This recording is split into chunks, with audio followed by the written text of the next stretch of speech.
siapapun yang jujur mengelola, maka dia akan mujur. Developer jujur, sukses. Jadi menteri jujur, sukses. Jadi para bupati jujur, sukses. Minimal tidak bertengkar dengan istrinya. Jadi inilah yang menjadi harapan saya. Jadi ekosistem ekonomi perumahan itu adalah siklus ekonomi perumahan yang berjalan semua orang. Dan yang terakhir adalah kehati-hatian dalam penataan ruang. Kenapa?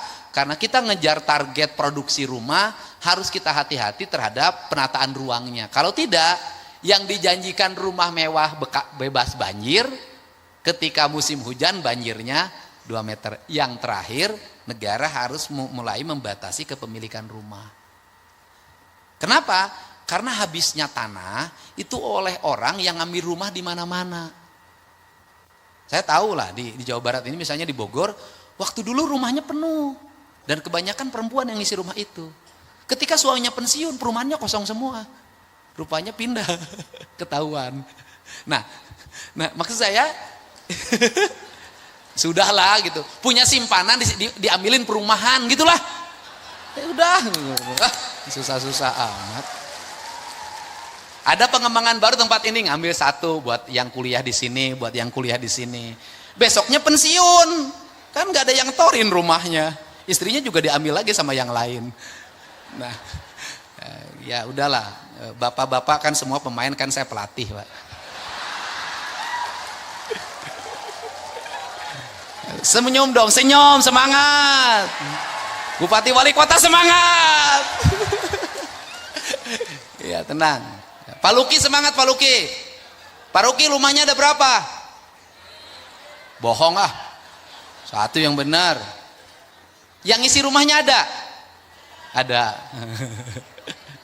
Jadi intinya itu juga saya inginkan, saya harapkan, karena kan rumah mewah itu besar-besar tuh.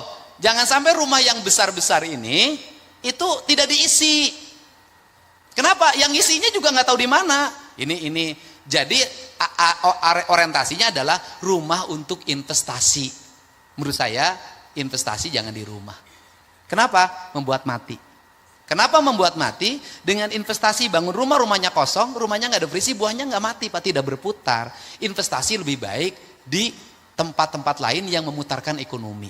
Ini yang saya harapkan. Jadi saya ucapkan terima kasih. Mudah-mudahan ke depan perumahan di Indonesia, di Jawa Barat semakin meningkat.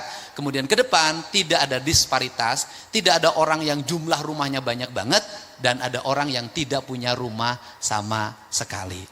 Yang paling ideal adalah 1 rumah 1 istri. 4 rumah berarti. Enggak, maksudnya 1 keluarga 1 rumah dan 1 istri gitu loh. Saya ucapkan terima kasih, semangat bagi semuanya. Mudah-mudahan kata orang Sunda, ini Jawa Barat itu subur makmur, gemah ripah, repeh rapi, patanina sugih mukti, padangana berat benghar. Mudah-mudahan seluruh jaminan-jaminan yang akan diberikan oleh pemerintah provinsi dan kabupaten kota merupakan cara dan prasarana untuk membangun kesejahteraan rakyat. Hatur nuhun, wallahu muwaffiq ila aqwamit thoriq. Assalamualaikum warahmatullahi wabarakatuh. Sampurasun.